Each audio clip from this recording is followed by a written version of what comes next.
Zach. We're gonna get you. We're gonna get Zach to the cookout. We gotta get him to the cookout, Sky. We're gonna get Zach right, bro. We're gonna get Zach right. What's going on, fellas? Listen, so I don't think I've talked to more people today than I've talked to these guys more than I probably talked to them literally in a year today. It feels like Christmas in spring. And we were sitting on this panel during the draft. So I'll take us back and circle us back and how we got here. We're sitting on this panel during the draft, and Tyler Booker's name's called, and I'm like this. And no, Foots. You were like this. Oh my God, bro. Oh, hell no, man. What the fuck, man? Get your ass off. That's what you was like, Foots. I was. I can't fake it. I'm sorry, Chad. You know, I like the Cowboys. And so, and the thinking was, and me and Sky have had some high level conversation about this. The thinking was, as good as the Cowboys drafted, I felt like it would have been malpractice to go into this year with the receiver room that you had. Zach, Sky, we're here now, y'all. Like, we're here in a big way. Me and Zach started texting. Actually, I'm going to give y'all the full rundown. Me and Zach were texting about, 11 o'clock last night, Zach? Yeah. So I texted Zach, and then Zach put out this great cryptic tweet. He said, do not get hyped about George Pickens. Do not get hyped about George Pickens. Do not get hyped about George Pickens. And then at the very end, he said, I can't stop myself from getting hyped about George Pickens. And then, bro, George Pickens is a Dallas. Does that don't even feel right, Sky? It definitely feels a little surreal, man. We were talking about this last night, where this move, if it were to be made, would be, to me, one of the best moves they've made in some years, or at least one of those moves where I haven't been this excited for. You know what I'm saying? For a long, long time, man. And Zach, you were talking about that in the back too. With, man, we wish they could do this more often, because just look how it feels in the community right now. And I mean Dallas Cowboys, not just content creators. The Dallas Cowboys community, everybody's feeling good, man. Yeah, man. Like, Zach, how do you feel? This isn't a move that the Cowboys typically make. Like, we don't get excited about the moves that they make, like Solomon Thomas and Kenneth Murray. Like, those are cool depth moves, but seeing them, trade a top 100 pick for a guy that's been as consistent as George Pickens, it feels like for the most part, the Cowboys community is in on this trade. And I really wish they would do it, because everybody's channel is going crazy. Everybody's talking about it, and the comments, dude, hundreds and hundreds of comments. It's awesome. I'll be real with y'all. I didn't even watch. I watched like blurbs on Twitter from ESPN, but the community's so strong. I literally sat with Sky. I sat with Sky for 2 hours, bro. Yeah. I'm ducking off, watching Sky. Then once Zach dropped, I watched Zach. Zach had some, Zach, you had some great points, and I want you to get to that. Here's what it is for me. I think that the community at times, and we're just going to get right into it, you don't have to make football rocket science, guys. You don't. We don't have to make football rocket science. Rocket science is, going to get a lower tier guy and praying that it works. There was a need. The Cowboys needed a number 2 receiver. You could have prayed that Mingo could step into that role. You could have prayed that Jalen Tolbert, year 4, could possibly get better. But Jerry, for once, and we give Jerry hell, that front office for once addressed a need head on with the issues that Pickens that may have. And I'm going to really do more work on that, because you hear mixed reviews. You hear these things, right? But I have my own thoughts about Tom and the Steelers and how they've drafted quarterbacks, how they developed. But to me, bringing it back to a Cowboys stance, right? Now, when you pair Pickens with this draft, come on, guys. Yeah. Come on. Yeah, no, you're absolutely right, because number one thing we came out of the draft talking about was that they hit BPA, right? They got a lot of value early on in that draft, was able to, in my opinion, get some value with another weapon in the 5th round. And then, look, once you get in that 5th round and beyond, you're just throwing darts anyway, and you hope that something can pop up. But they attacked some needs at the defensive tackle situation. But we also came out of that draft like they did not get one of their super blinking red light needs, which was receiver, which led us to believe that something has to be in the works. There's no way that reports come out and they say they want Ted McMillan. If he would have failed, they would have took him. And we heard about, hey, it's not over yet. We're still going to make some calls and do our due diligence. We knew something was down the pike. We just didn't know how high up they would go. And Zach, I talked about tiers on the other show that we do, Cowboys Collective. There are tiers, right? There are the Alec Pierces of the world, the Rashad Batemans of the world, the Christian Watsons of the world that maybe will be upgrades to what you have in the room. But then there's that dog tier. There's that Pickens tier. There's that Garrett Wilson tier. I was really curious if they would take that leap to do it, and they did, Zach. Yeah, that was the big cloud hanging over the draft for me, and I know it was for Foots too, was that they didn't take the wide receiver. So when they said they were going to address that, usually what the Cowboys mean when they say address it is get one of those lower tier players. Yep. They don't typically go out and get that, that dog. So I was super surprised by it. And I think that makes it even more exciting. We saw so much talk about Amari Cooper and, he, as good as he was the first time around, like he was going to make your room a little better, but it wasn't going to be much of a needle mover like Pickens is. Yeah. Yeah. And I just want to still, I don't even want to get to the offense just yet. I really want to talk about how we got here. So I'll say this, we got some info, right? Me and Sky, and I just got to be honest with you guys, man. Like Ricky, I'm going to give a underground reporter flowers. People can talk about all they want to still about, oh, they had the drop. There were Cowboys beat reporters who said this would not happen. There were. I mean, I'm not throwing any jabs. I'm being honest. This is the real timeline.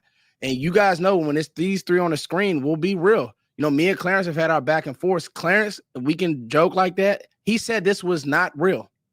You woke up this morning and Bobby Belt dropped that tweet, Sky. Hey. Oh, it's real. Hey, look, we might need Clarence to say something else ain't real because he 0 for 2. He batting like 125 this offseason. It ain't looking too good for our guy, Chill. I'm just saying. Still, he's over. He's over. Hey, Zach, and so I think what it is too is like, bro, I think we heard so Todd Archer comes out with the report, y'all. The Cowboys were interested in an AFC North receiver during the draft. And that is so, you hit it, Zach. That's so Cowboys like, man, no, they probably just called and checked up. Man, they pulled the trigger, y'all. Come on. They pulled the trigger.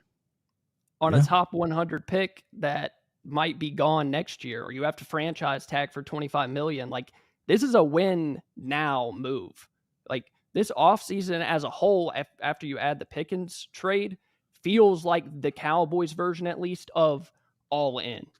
That's a great point. That's a great point because they still did a lot of what they've done in previous years of, hey, a lot of one-year deals, a lot of kind of middle to lower level type guys that I don't think collectively move the needle, right? You needed to get a hump player or two, and maybe they're not done yet. You needed a hump player or two to throw that in the gumbo. And by getting George Pickens on top of the draft, and then with some of those one-year deals that a lot of those guys ain't going to be here long term, but a few of them usually hit, right? A few of them usually become role players. Usually, Dante Fowler's going to give you something, okay? I think Jack Sanborn might have a little something there. We'll see what's up with Kenneth Murray. We got Solomon Thomas for some depth purposes. Like, these guys might give you some role stuff, but when you throw that all together on top of George Pickens and hopefully maybe a defensive tackle or maybe a veteran corner or what have you, now we're talking about the Cowboys version of one single all-in season without really getting three hump players like you maybe see another team do. I'll settle for 1.5. I'm not going to be greedy because I know how this front office is. I'll settle for that. So I think right now they're having a solid offseason for sure. Yeah, and honestly, Sky is the most fair. He'll troll Jerry and stuff like that, but he's fair when it comes to. So I appreciate this conversation, guys. This isn't really like a show chat. This is just us. Just three minds coming together. We're live on each of our pages, and we're just chatting. So I have a few questions because I think I'll be honest, I want to dispel a few things, and I see a super on my end. So I'll get to that super real quick. Write this down. Williams is only 25, coming off a full healthy offseason. Okay, so Javonte Williams, and we got all offseason to talk about running back. So I appreciate that $10 super, but I really want to focus on just how George Pickens, Georgia, second-round pick, how he's going to be used and who he was in Pittsburgh, because I think there's a few misnomers that I want to talk about, and Sky did a great job. Really, I saw it on Twitter. He debunked a few things that are going around, and it's not real and it's not true. First of all, the thought that Pickens was such a bad player that, Pittsburgh just had to get rid of him. It's not the case at all. If you listen to Pittsburgh people, they have no direction right now offensively. They don't. And it's almost mixed in that building, guys, because you brought in DK and you paid him immediately. This is a player you didn't draft. This is a player who, if you're being honest, could be looked at as the same air quote issues as George Pickens. The difference is George Pickens had to endure what quarterbacks? Kenny Pickett, Mason Rudolph, 39-year-old or 38-year-old Russell Wilson. Those are the quarterbacks that he had to go out there and produce with. With Sky as the offensive coordinator, he knows all OCs. Who were the OCs for Sky? Help me. Who were the OCs for Pittsburgh? I know they weren't good. No, Arthur Smith last year, and we were talking about this on the phone. I should have got his name. Matt Kennedy. Matt Kennedy. Canada was the worst OC in the NFL. Yeah, he got fired middle of the season, and Pittsburgh fans were clamoring to get him up out of here for like the last number of years. So bad offensive coordinators, or very least bad pass game coordinators, because Arthur Smith has a fantastic run scheme, bad pass game. And then bad quarterbacks too. And he still put up some really damn good numbers with, when you really when you take a step back and look at everything, the big picture, he was productive. It wasn't about him being a bad player on the field. It's maturity issues. If we're talking about that, Foots, if we're going to go down that route, Zach and Foots, he's not, as my guy, Professor Rose said, gun under the seat guy. That's not him. It's not him at all. He is a guy that wants to win so bad that he has an attitude problem. Right. And a maturity problem. He has a maturity problem. Now, can he come in here and can these leaders in this room, this coaching staff, help him out? I know one thing that's going to help him out. I know one thing. He's going to be excited about playing with a Pro Bowl franchise quarterback. He's going to be excited about playing with one of his good buddies in a CD Lamb. CD Lamb, the big homie now. CD Lamb had the big homie in the locker room with Brandon Cooks, with Amari Cooper. Now he's the big homie with a dude next to him. He ain't the big homie trying to big up James Washington and big up Noah Brown. He's going to try to big up a 1B, by the way. A lot of, we got a wide receiver 2. Now we got a wide receiver 1B. He's proven that. He's proven that over in Pittsburgh, playing with Mason Rudolph and them boys, right? Kenny Pickett, Justin Fields, the corpse of Russell Wilson. He about to play with Dak and CeeDee Lamb, ladies and gentlemen. Like, that should get you fired up immediately. Hey, Zach, let me ask you this. Watching this film, so when I called Zach today, he was already halfway through the season, Sky, with his targets. What's one thing that you want to dispel that I think people don't really know about Pickens in his game? Probably the separation thing. That's like a thing going around, that he doesn't separate, doesn't create enough separation. That not every receiver in the NFL, although it's going towards that in today's game, like the speedy guys that can get up, like Tyreek Hill kind of put that out there in the past half decade. Like, you got to be fast. If you can make plays downfield and run a 4.2, like, that's awesome. But that Pickens can create separation. But that's not how he wins. Like, he wins above the rim. His catch radius is absurd. You can go on NFL Pro and like watch all 50-something, 60-something targets that he had. Like, this dude is open all the time. We said it with Dez Bryant. Dez Bryant was so much fun to watch because of what he could do above the rim. And Pickens plays with a ton of strength. Like, he's a long, lanky guy for the most part. Yes, but he is strong, fights through contact. I mean, he'll be getting dragged down, still make the catch. It's easily a pass interference. He could just, give up. No, he's going to go get the ball every single time. And more about the separation thing, because the numbers, I'll get to them in a second, but you said something there.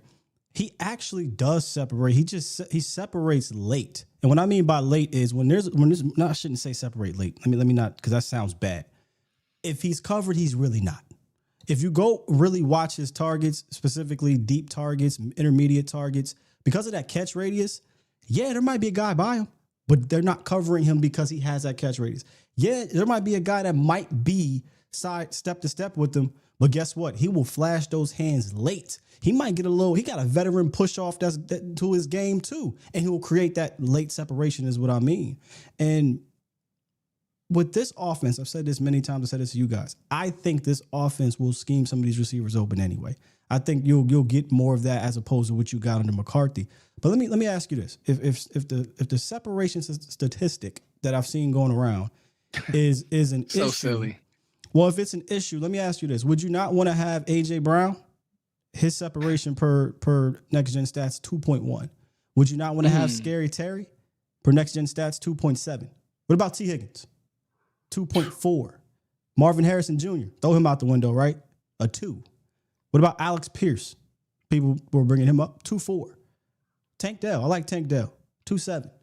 George Pickens a 2.3. So he's right in that same range of all of a couple number ones, a couple 1Bs, a couple high end 2s, right? Would you not want those guys because of that separation statistic? Screw that. Go watch the film. This dude is a dog, okay? He's automatically going to come in here, and I love CeeDee Lamb. He's your best jump ball guy, okay? Yeah. He's probably your best red zone weapon, okay? Oh, by the way, he's not the number one, so teams can't game plan for him to take him out by himself.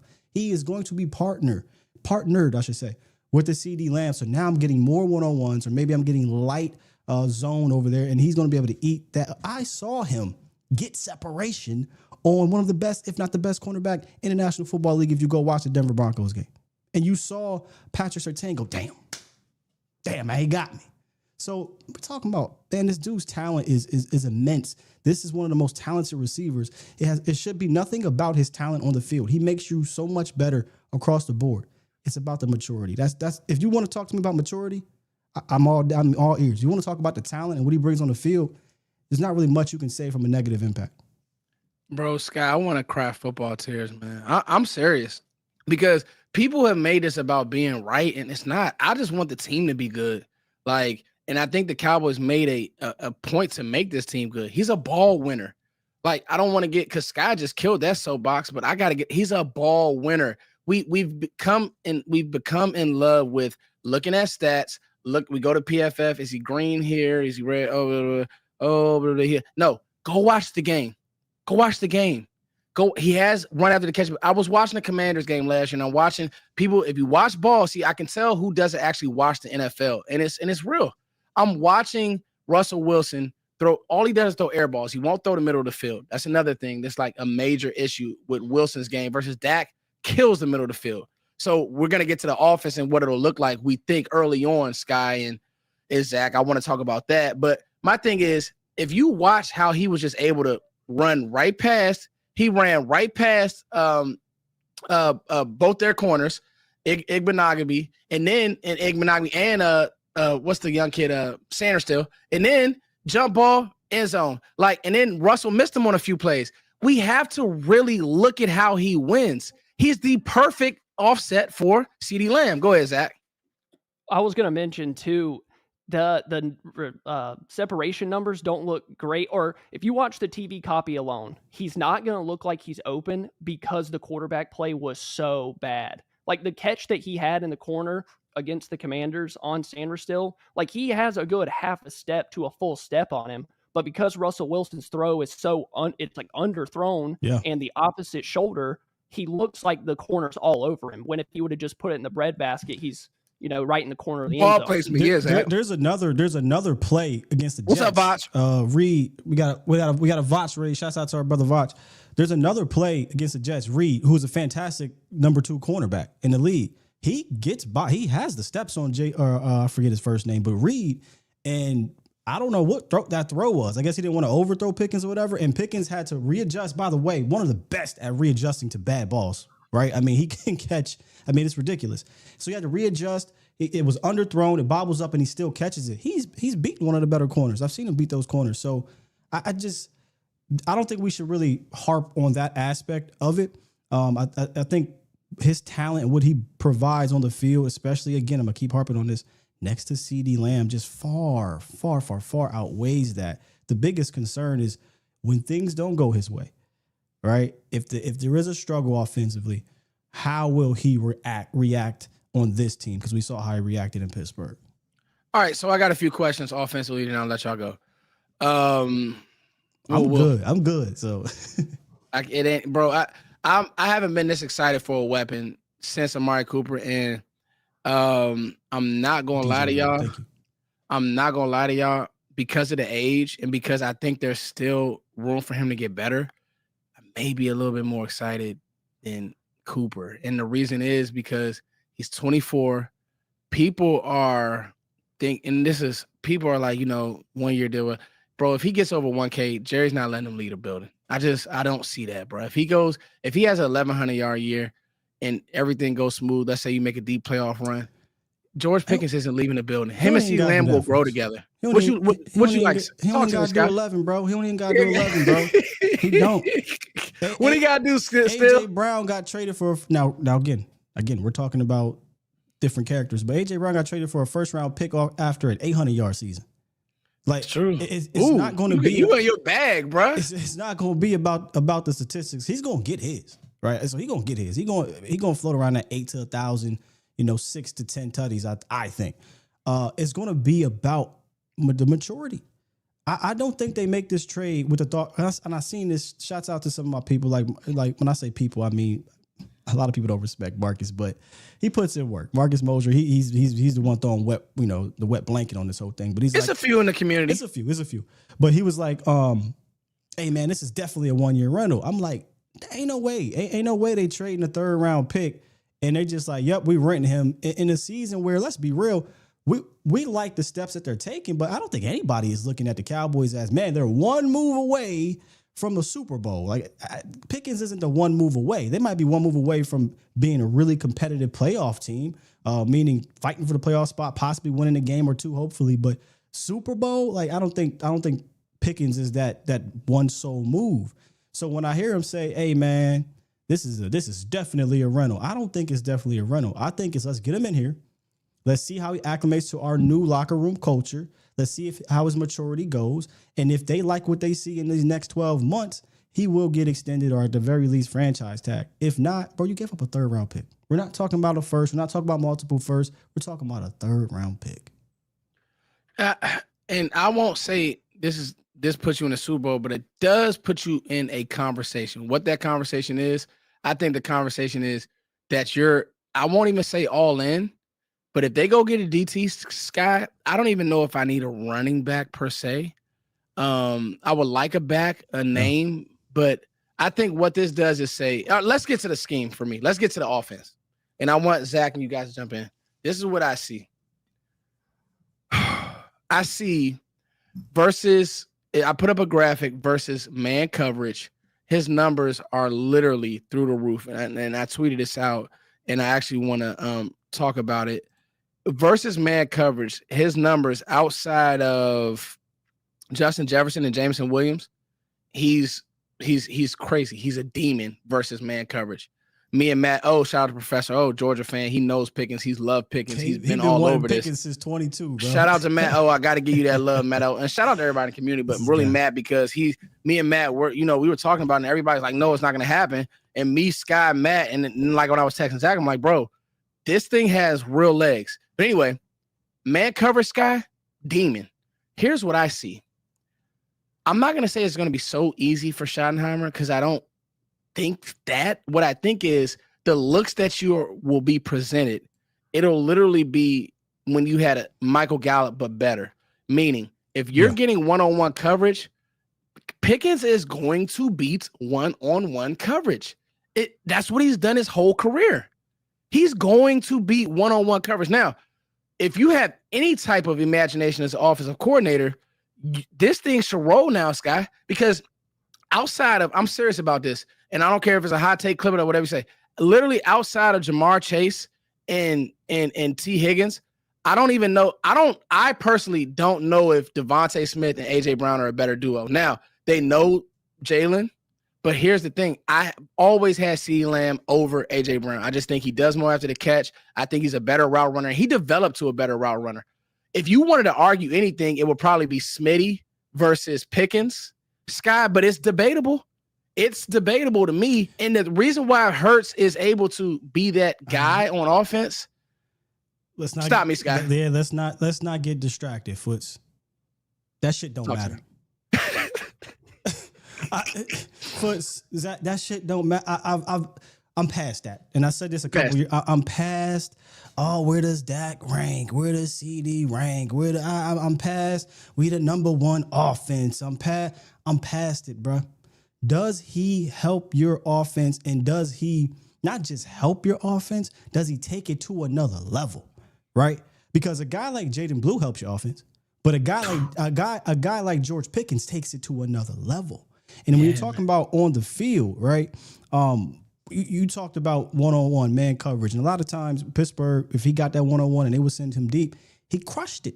He was number one in the league last year in deep balls, in first in catches, first in yards. And if you're in the grades on PFF, he was first in PFF grades. Shouts out to Warren Sharp, who had an amazing stat that was dropped. For those who don't believe that, oh man, I don't know. I think Kyle Brandt was trying to say, George Pickens, CeeDee Lamb's the same dude. First of all, who gives a if he is? He's so supposed to be mad because we got two CeeDee Lambs, but whatever. That's not the case. They're not two CeeDee Lambs. But shouts out to this stat from Warren Sharp. Dak Prescott the last 2 years, number one most pass yards on 15-plus yard go routes. Number two in attempts on 15-plus yard go routes. Guess who's number one and number two in the same categories? George Pickens. Dak also number three best accuracy out of 40 quarterbacks. This is an exact Dak Prescott fit right here. And if you forget, if you want to remind yourself, you brought it up. Michael Gallup, ladies and gentlemen, when before his injury and he was at his peak, Zach, he was eating with Dak Prescott. He's not a separator. That's true. The league is telling you how important it is and what it does for your offense to have two wide receivers. I mean, Tyreek Hill, Jalen Waddle, A.J. Brown, Devontae Smith. Like, you can go on and on and on. I mean, look at what the Bucs did. They had Mike Evans, Chris Godwin, and then Jalen McMillan, and then still drafted a receiver in the first round.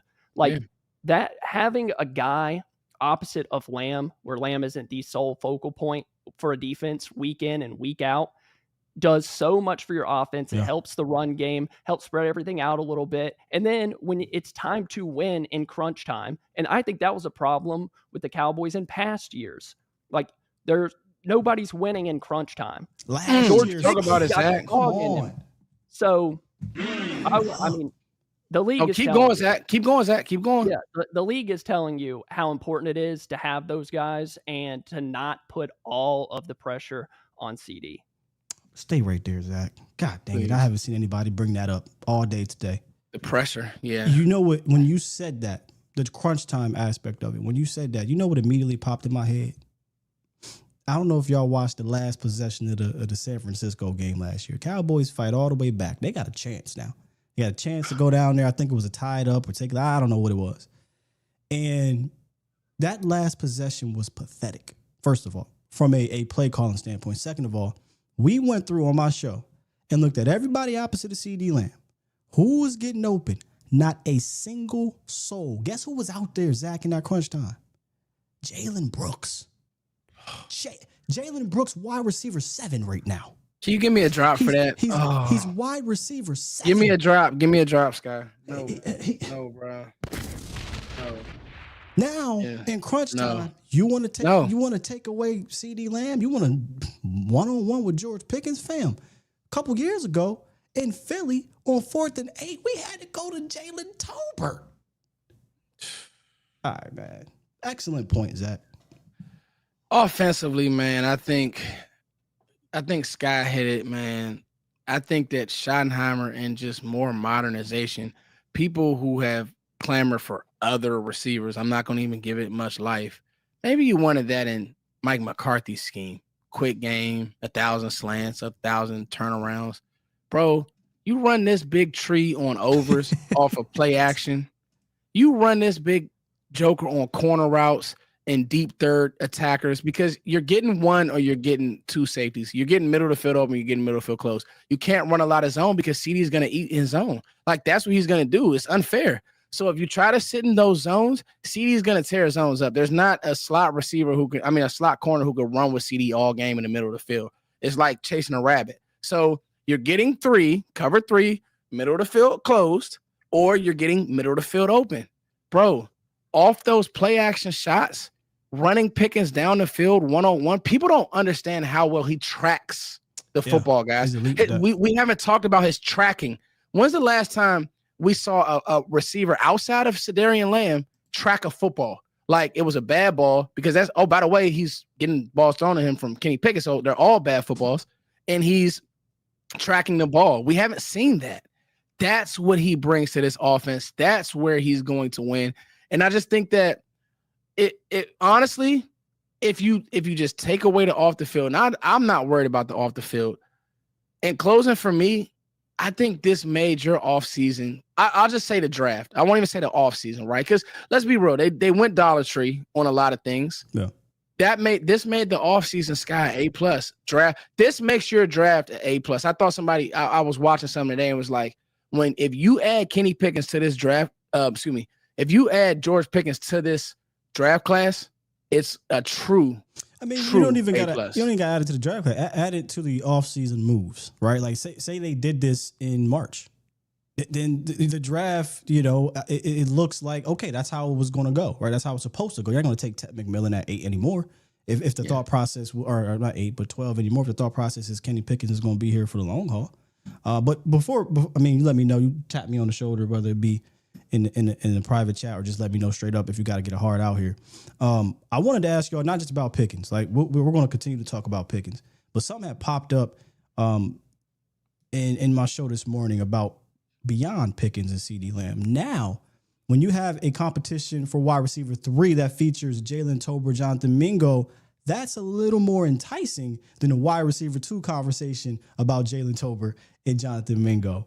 And that gets me a little bit more excited, because the way I think this offense is going to be, now I think there is something to it with Mingo. If he's going to be more in condensed splits, more on a move, probably going to play a lot more, we call it power slot, big slot, than he would have to play as a true X wide receiver on the outside. Zach, Foots, y'all let me know. I'm fired up for the wide receiver 3 competition now, because I know we straight on the outside, and I know I was joking the other day about Mingo, but I think he's got a legitimate shot if they utilize him how they used him in Ole Miss, which I don't think they could really do that if he was wide receiver 2. Yeah, 100%. Because I think all of the wide receivers have their own lane on this team. Like Lamb does a lot of the things that he does well. Then you have Mingo and you have Pickens. Without Pickens on the team, you're going to force Mingo to be that outside X receiver that just cannot win. And that's what Carolina tried to get him to do. But having 2 guys to take the pressure off, let him compete with Jalen Tolbert, I think it's best for everybody. And I wanted to bring something up real quick before I forgot, but the timing of this trade is the best that I've seen from the Cowboys in terms of not waiting to get in trouble. Yeah. Like how many times have you seen this team get Zach. Camp Claps in the chat for that. For week 8, and then they need a wide receiver or a defensive tackle. Like at least they did it now. Yeah. You can get Pickens in the building, get him out there on the practice field, OTAs, training camp. Then we're ready to go week 1, and you're not just sitting around twiddling your thumbs until you need him in week 6 or 7. Excellent point, because we've seen them do this how many times where they'll, hey man, we're going to go into camp. I think even McClain and the boys even said it. Jerry Jones and the boys even said, hey, we're going to see what we got. We're going to see what we got. Next thing you know, end of July, August, here comes Malik Hooker. Here comes Jordan Phillips. Here comes, who was the other one? Everson Griffin. Here comes James Washington was a little earlier than that, but you know what I mean? Oh my God, James Washington. Here comes Trey Lance. God. Trey Lance is another late round addition, or late in the offseason addition. They're getting him in here now to get acclimated with CD and Dak in the locker room and the new culture and things like that. So I'm with you. Spot on. Great analysis right there. Get him in the building. And that way we're not getting to the beginning of the year and we're having this, Dak and Pickens are on the same page. No excuses. I'm going to say this, and then I'm a boogie, guys. Okay. I wanted to answer your question, Sky, because that's an excellent point. Capital E. Shout out to everybody in the chat. We love you. Guys, You feel great. We don't love everybody, but appreciate y'all. We love most of y'all. This has been a great day, bro. I'm on a high. I'm really on a high, guys. Like, I want to give y'all analysts, but I'm just on analysis, excuse me, but I'm just on a high. I'll say this, guys. You feel actually really good about these two battling. You feel good.